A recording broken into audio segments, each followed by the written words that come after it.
Pineapplers, Dr. Travis Ziegler here from Profitable Pineapple Ads, and we got a special presentation today because we are going over everyone's dreaded thing in the Amazon world, and that is Amazon catalog, Amazon product listings, and of course the dreaded Amazon flat files. And I am not going over it today. You guys have seen my presentations on flat files in the past, and believe it or not, I can do flat files, but I actually still hire the person I'm bringing on today to do my flat files. That's because I know that when she does it, it's going to get done right. So from Online Seller Solutions, let's welcome Vanessa. Vanessa, welcome to the show. Thank you, Dr. Travis. I love the community, the topic, and thank you so much for the invite. Yeah, so as I said, flat files are one of those things that nobody likes to talk about, nobody likes to do, but they're so necessary in this Amazon space. Can you just go over what the importance of flat files are just to get started? And I know we have a presentation to jump into, but let's kind of jump into why flat files are so important. Of course. So I believe that once a seller understands the power that a flat file gives you, everything else doesn't make sense. Like the UI, the seller central experience is just there for beginners. And if we want to really reach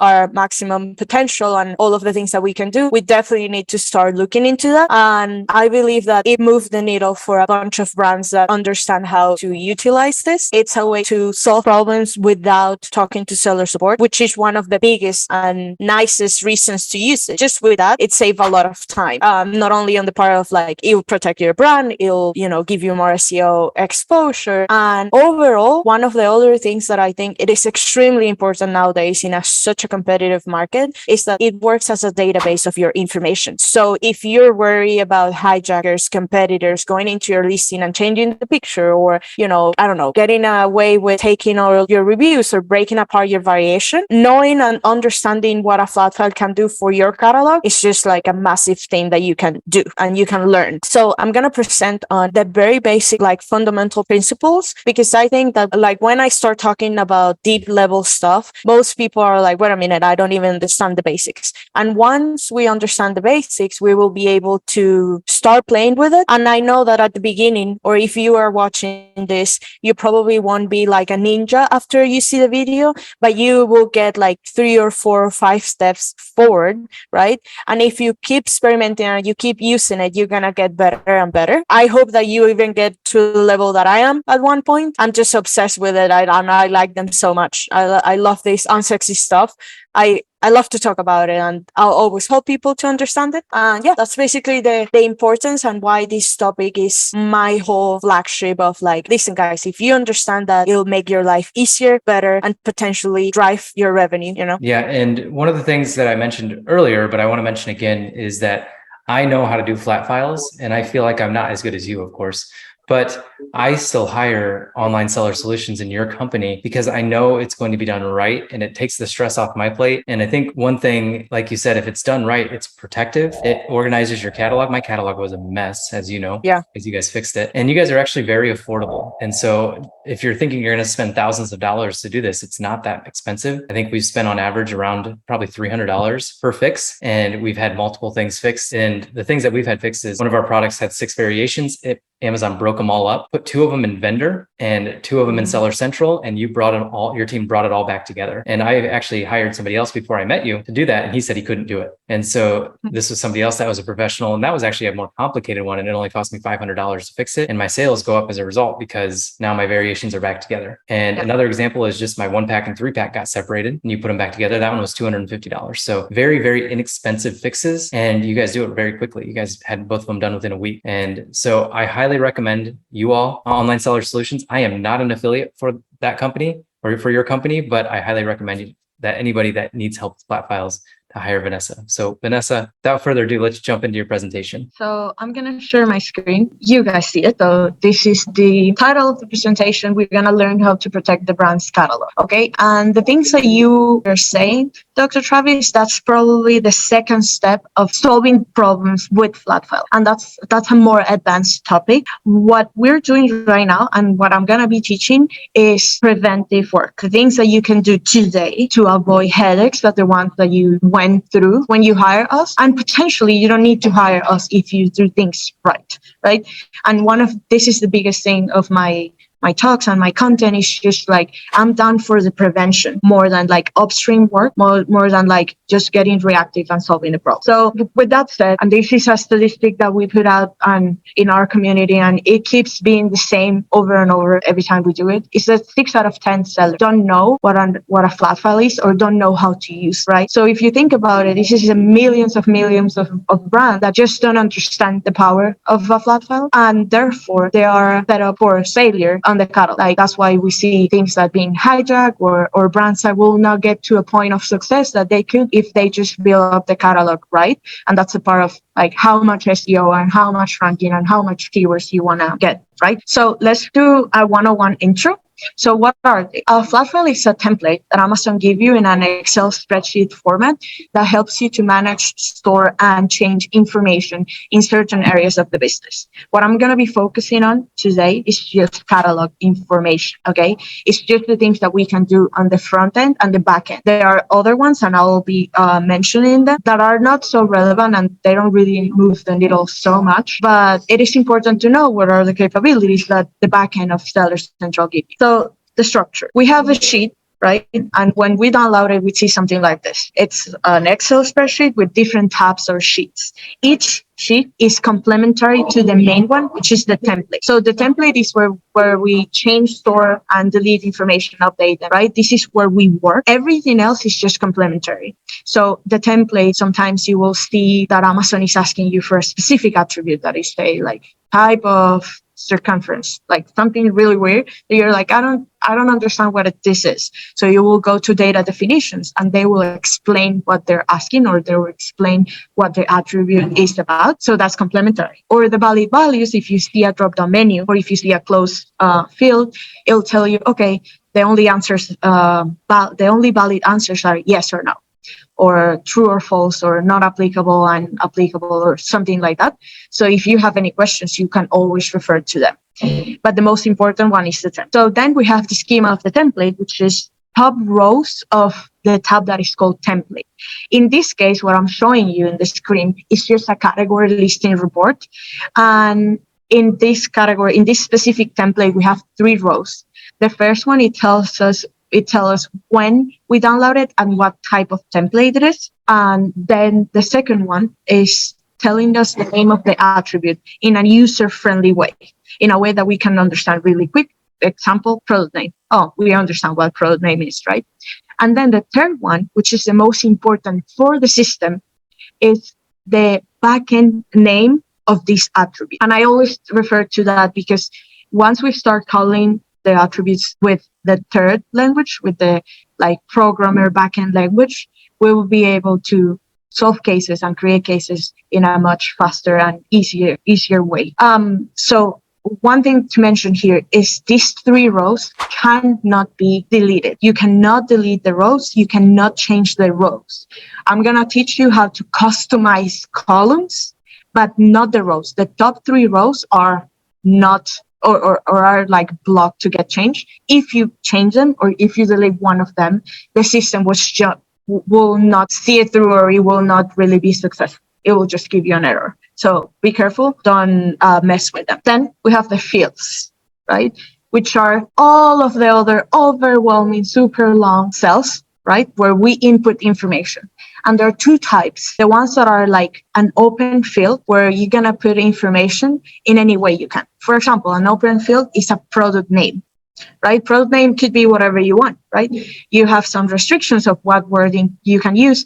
And also you have restrictions on how many characters you can use in that specific attribute. So for example, the seller SKU is an attribute that is up to 40 characters. You cannot use more than 40 characters, and spaces count, okay? And the product name, depending on the category, could be 150, 190, or 250. It really depends.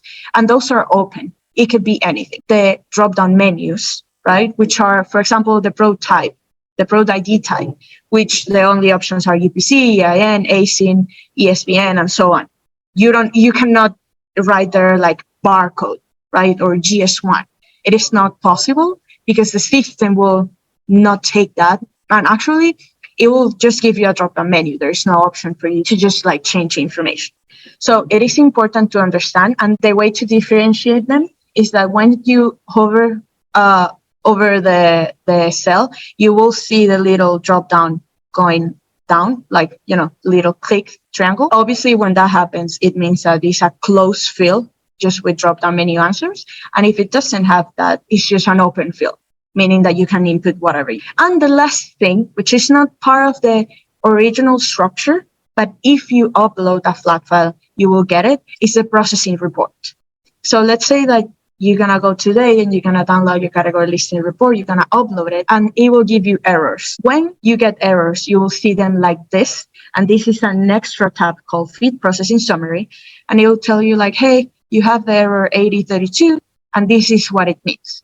It means that you have a SKU that is wrong in this way. This is what I mean by do it yourself, like DIY, like work or problem solving that you can do, is because the flat file helps you to troubleshoot issues in your catalog without needing seller support in most cases. Okay, there are some stuff that you cannot go through on a flat file, and that's something that I really want to emphasize is like flat files are amazing, but they don't solve all our problems. And that's something that I've been saying it so much, and I've been idealizing this whole flat file thing of like, oh, they're the best thing that happened. It's like, yes, they are, but at the same time, there are some stuff that you cannot solve just with a flat. So be aware of that. Be mindful that if there is an error that you cannot solve yourself, you probably need a case.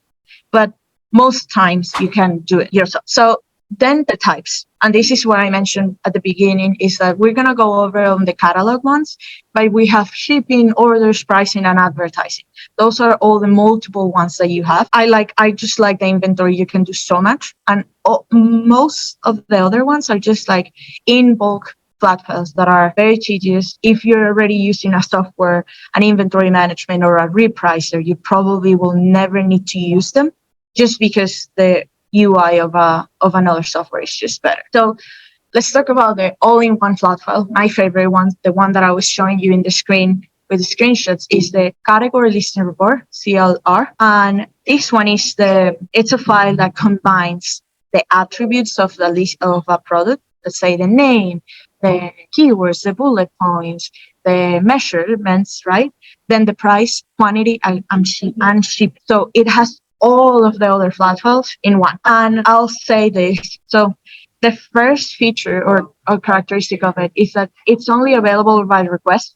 And I'll put here a little mark because I've seen some accounts that have the beta version of downloading the category listing report without requesting it. So the way you're going to do it right now is that you're going to go to your account and you're going to go over reports. And on reports, you're going to find, I'm going to show you, let me share my screen. And something else with the category listing report, just while you're pulling this up, is that you should get your category listing report every once in a while, because if for some reason your Amazon account gets hacked or you completely lose your catalog, the category listing report is a backup for your entire catalog. And so it doesn't hurt to download this every month, every quarter, every once in a while, and just save it. Yep, 100%.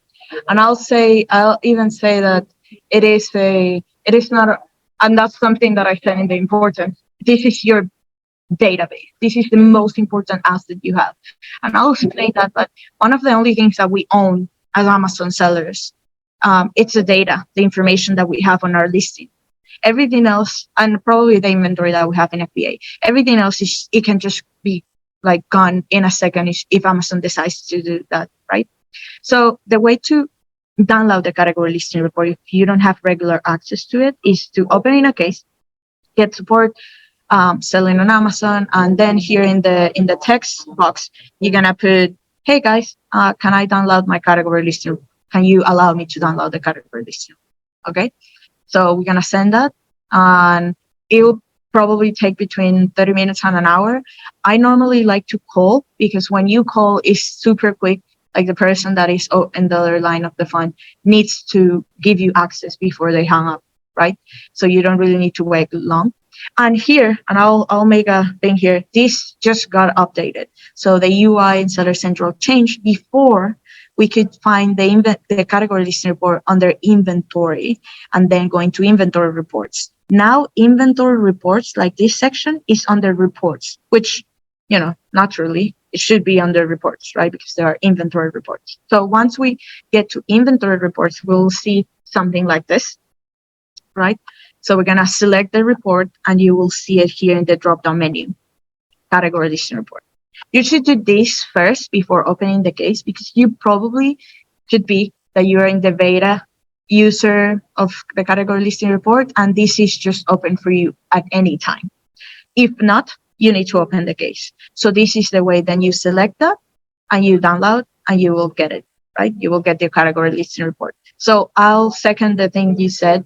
It is very useful that we download this often.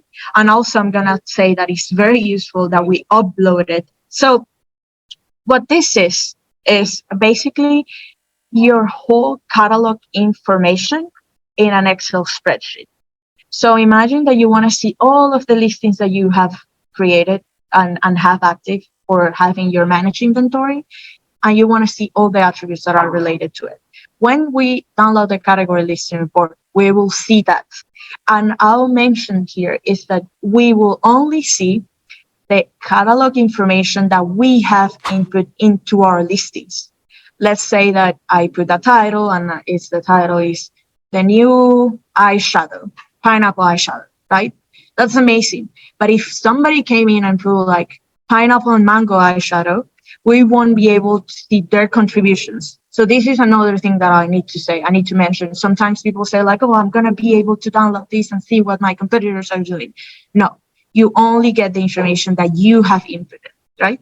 And it is important, that thing of like downloading it frequently and uploading it frequently, because what we want to do is just be always the last and main contributor of our listing. Now, full disclosure, I do not recommend using pineapples as eyeshadow because they're very acidic and you might burn your eyelids as a result. Yeah, good disclaimer. So the other thing that I'll say is that it has all the category attributes. So let's say that we're selling makeup and we're selling eye drops, that's probably in the medical personal care, and we're selling, I don't know, a toolkit or a bowl to put the, contact lenses or something. Those are in 3 different categories, like home and kitchen, personal care, and beauty, right? And makeup or stuff. Since they are in different categories, we will be able to see all the attributes or all the columns related to every single category. So don't be overwhelmed or afraid. If you're selling in multiple categories or subcategories, your sheet will get very heavy. Like your sheet get very, very big. So I'm going to show you a category listing report. And this is the one that I use all the time for presentations. So don't think this is that I'm sharing the information of my clients or something like that. It's just like a dummy. It's a dummy brand that I created. So here it is. This is when you download it. This is how it looks like. So as you can see here, I have a bunch of different attributes. That means columns. Okay, so I have a bunch. And this is just under the food category. But if I will be selling in other categories, let's say toys or household or, personal care, I will get more columns. Why? Because let's say, I don't know, specialty ingredients, right? It is very relevant for the food category, but that's not really relevant for toys, right? And that's where we're going to find. And if you see at cells that are like in gray, like this means that these specific attributes, special ingredients, it is not relevant for this ASIN. So let's say that my ASIN MD16, this one, it is not relevant for specialty ingredients. So you're going to see a block there in gray. Nothing happens. Like it is okay. Even if you input information, you're not going to break anything. The system is just telling you like, hey, this attribute is not for this specific okay? So going back to the features, then we have the customization. Like going back to attributes real quick, what is the importance of filling out all those attributes? Next slide.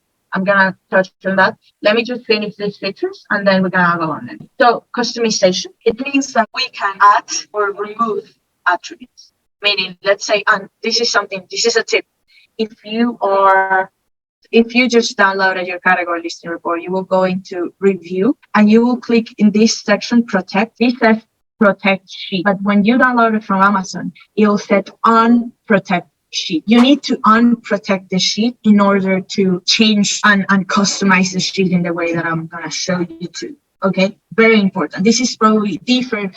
The second step that you like, the first step is downloading it. The second step is just unprotecting it. Okay, so that means when I have it unprotected, I can delete columns, right? I just delete it. And nothing will happen. Like, unless it's required attributes like the name or the UPC or stuff like that, nothing will happen. And in the same level of troubleshooting, I already went over that. So I wanted to explain so I can make the point of how important it is that you guys contribute to the back end of your listing.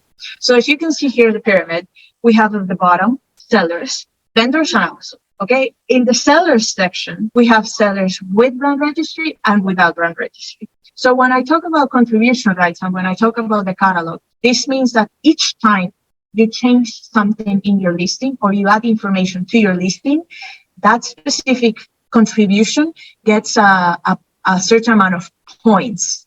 So let's say that, Dr. Travis, you have a trademark, right? Sellers that have a trademark have 52 points in the contribution hierarchy, which goes from 0 to 100. Okay, you have 52, you have half or more than half. So if a seller that doesn't have brand registry have 30, that's the default number. If they try to change your title, they won't be able. Why? Because you override them by 22 points. You have 52, they have 30, so you're higher. Your contribution is high. But let's say that you have an issue and you need to change a title, but it is stuck or you are getting problems or you're getting, issues and you cannot change it. That means that the contribution, the information that is there is getting the contribution from a higher entity than yourself. And you will see no, this is impossible because I have the trade. No, it is possible. It is possible because there are internal teams at Amazon and there are also bad, nasty players that will hijack very successful listings. And this needs to do with the pyramid. Okay, so a catalog and the brand registry team, those are the people that you contact from service support. They normally have higher contribution points than the sellers. So catalog team helps seller without brand registry. The brand registry team helps sellers with brand registry. So normally a brand registry associate will have 52.1 points. So they are able to override a brand registry seller, right? And then we have the vendors, which are the 1P, right? It's like Amazon itself. Vendors have way higher contributions. And if somebody, and as you mentioned, the situation that happens that Amazon split your variation and put it into vendor, that means that the contribution rights are being held by the retail team, right? And you need to work around to get that transfer and take the contribution from them. But it is very possible that if you're getting successful, you're going to have bad actors that will try to shut you down by having vendor contributions. Then you have the retail team, right, which is the support that vendors have.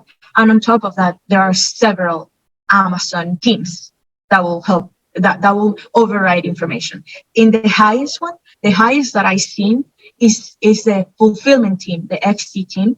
And those are the ones that change the measurements on your products. You know that when you send to FBA, they'll say like, no, this is 15 by 15 by 15, but you actually have 10 by 10 by 10. You need to always request a qubit scan. You need to open the case for them to remeasure that and change the dimensions, because you cannot do that through a flat file or even through the UI. Why?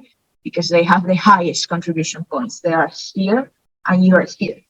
Okay, so this is the theory that is extremely important for you to understand.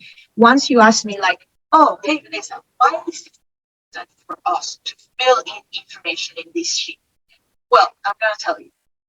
It's because each time we leave a field empty, this means that there is opportunity to input information. And if you ask me like, but why? Why would they want to input information in a listing that is mine? It is because Amazon aims for the best shopping experience, and best shopping experience for them means most of the times, the more information, the better. If I have more information about the listing, about the product, the better the shopping experience will be. So let's say that you don't optimize anything. You see in my presentation, you don't know what a flat file is, you will probably don't know your category listing report, and you will start seeing things like this. This is empty. And I will say that, I don't know, 99% of the times they're bad actors, or sometimes it's not malicious, they just don't understand your product and they put whatever it is. And I've seen this so many times by Amazon changing like sizes or flavors or colors. They are, no, this is a better, but it is like, no, you're not an expert of my product. So now that you understand how the contribution works, now you say like, okay, this is extremely important that we optimize for it, because if not, we are kind of unprotected. And this is the part of like, how can you protect the brand? First preventive measure is download your category listing report, like learning or understanding what are all the fields that are empty and start inputting information here. So from a defensive mechanism, this works, but also in the discovery section, which is the green section, it is your prime time to input keywords that will give you the best SEO experience and the best indexation and the best ranking. Why? Because we will see, and you will start noticing once you download it, that you have more fields than what Seller Central give you. Okay? And some fields you will say like, this, is it memorabilia? This is just like, this is food, this is doesn't need to do anything with it. But if it's there, it has a purpose. And my approach these days, and this could change, and it has been evolving the more that I get into flat files, it's been changing. Amazon changes all the time. There are three options. The first option is I say like, is it memorabilia? I don't think this applies to my coffee product, but I will say, I'll put here my best keyword, which is coffee maker. Okay? Three things will happen. That this will not go into a front end, and this information won't show in the front end, and it won't do anything to my indexation. So the fact that I have this keyword in the back end won't move the needle for me at all, which in most cases, that's not what it happens. I've seen that the second option is what it happens. It won't show up in the front end, so I won't see it in Amazon.com, but it will help me to index in that keyword. And unfortunately, this is kind of a science and a trial and error, and you need a lot of practice with understanding which fields are showing in the front end or which don't, and which help you and which don't, right? And the third option is the fields that will show up in the front end, right? It will say like, is it memorabilia? And people will say coffee maker.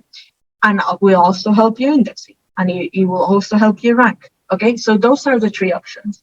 To this point, this is what I do. Not a few years, but a few months back, I will put non-applicable.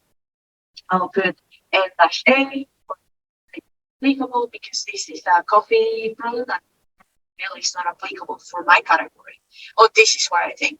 I just feel that this is a waste of space. This doesn't help me in any way. Maybe this helps, and I want to bet that this is what it helps. And this is within terms of service. You're not breaking anything. You're just putting information there, unless it's a drop-down menu. Unless it's a drop-down menu, you won't be able to change the information. So let's say, in this case, all of them are a drop-down menu, but this is not a real template. It's just like a dummy one that I made. So then this explains a bunch of things. First, the power that you have with the backend and going into adding more keywords to your backend. And so let's say that you have in the subject matter or on the keywords, intended uses, or how do I call it nowadays? I feel that the main keyword tab is always changing names. Imagine that you have 250 bytes or characters there, right? And that's it. And you say like, oh, that's it. That's the only thing that I can use. That's a lie. Once we understand that flat files or all the real estate, look, all the green section is real estate for you to put more keywords, more and more and more keywords. So once we understand that we have that ability, then we can start playing with it and start adding more and more information. Okay. And it really impacts a lot our SEO, but also it protects us, because if I have information here, that means that a bad actor won't be able to come in and put, let's say, CBD or cocaine. Those are keywords that as soon as you have it in the back end, the listing will get that on. As soon as you have it. So I've seen this over and over again when people get to a point of success and they have competitors like bad actors like around them, they will get hijacked so easily just because their fields in the back end are empty. Okay, so if you say like, Vanessa, I think that's such much or like so much work. I don't want to get into that. I don't want to think about keywords. I don't want to do it. Just do it for the sake of not having your listing down, because that costs a lot of money.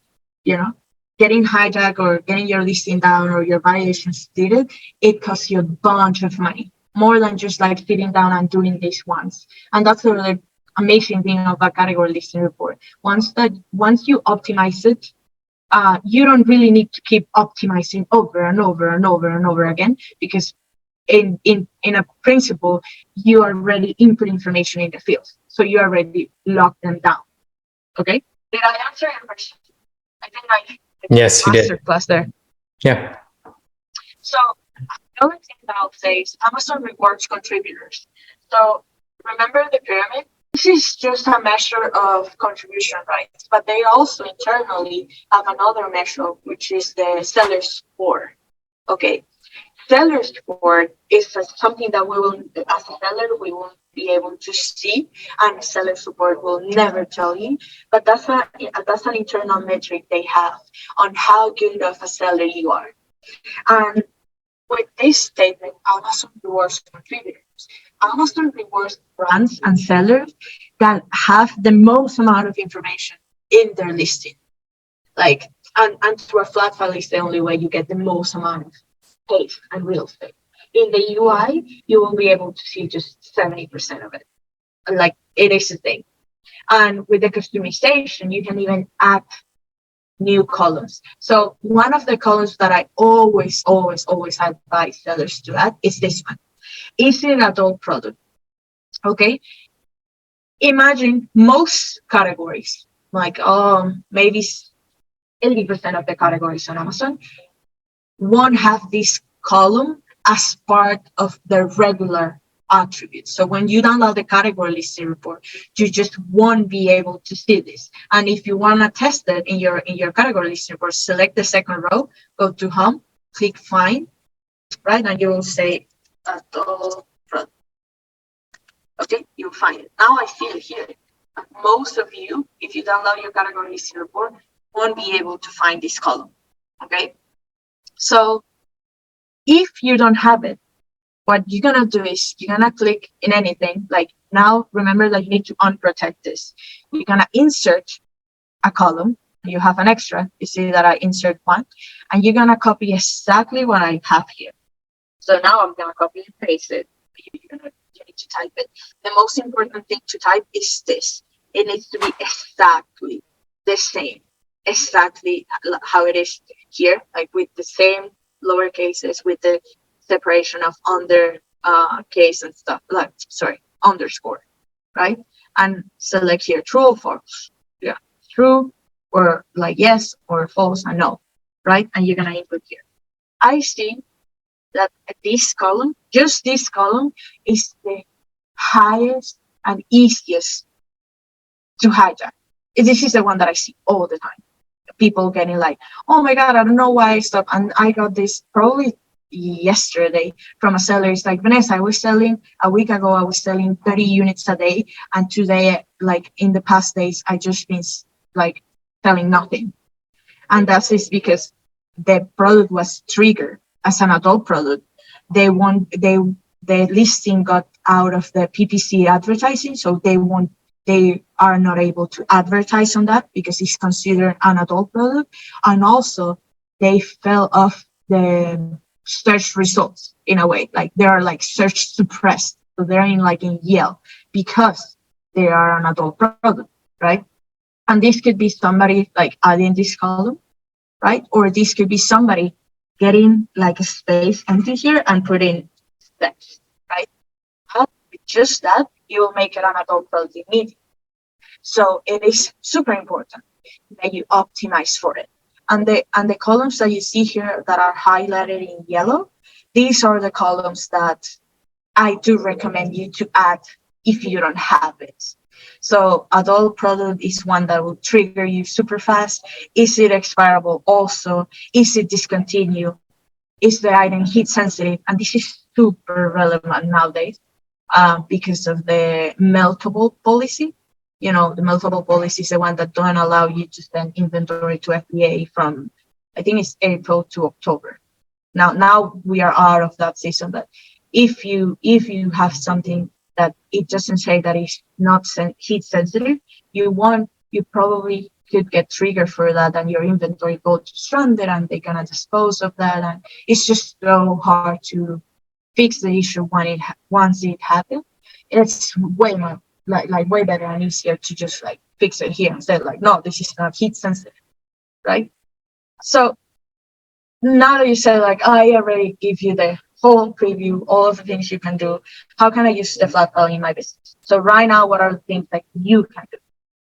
Serving as a database, what we mentioned and you, Dr. Travis, mentioned of like saving that information, downloading your category listing report frequently, it is an asset for your company, right? So your data is the most valuable asset for your business. So store and manage it with care.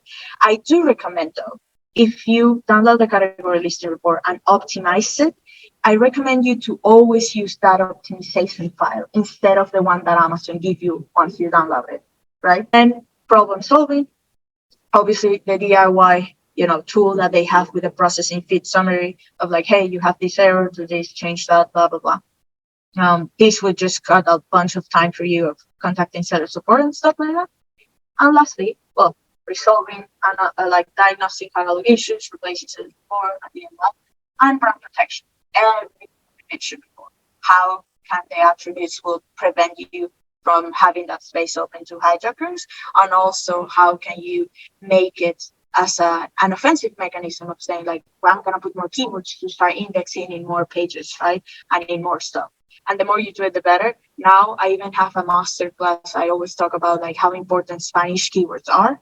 So if you already have a lot of empty space, I do recommend you to test some Spanish keywords because there are over 30 million users currently using the experience of Amazon.com and the app in their phone in Spanish. So it's huge, massive opportunity there, right?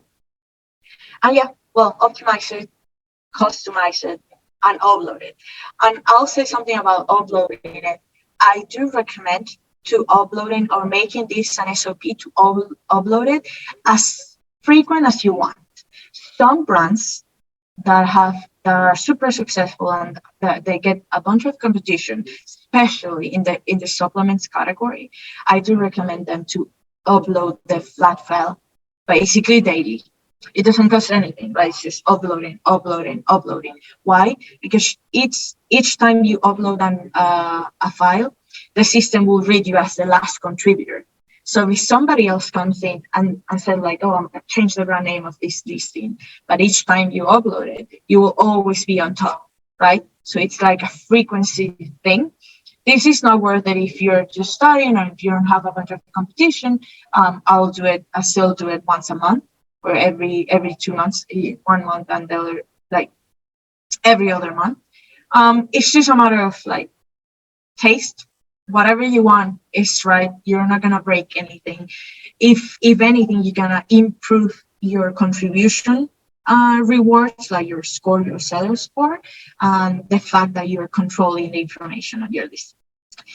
And yeah, I'll say the last thing that I'll say is like knowledge is not power, and I understand that this could be an overwhelming topic, but if you don't implement it, it is worthless. Like you won't see anything here and you won't find this useful if you don't start at least download your category listing report and get that database. In case that you get shut down, hijacked, detail page removed, or something in the future, you have a backup of your information.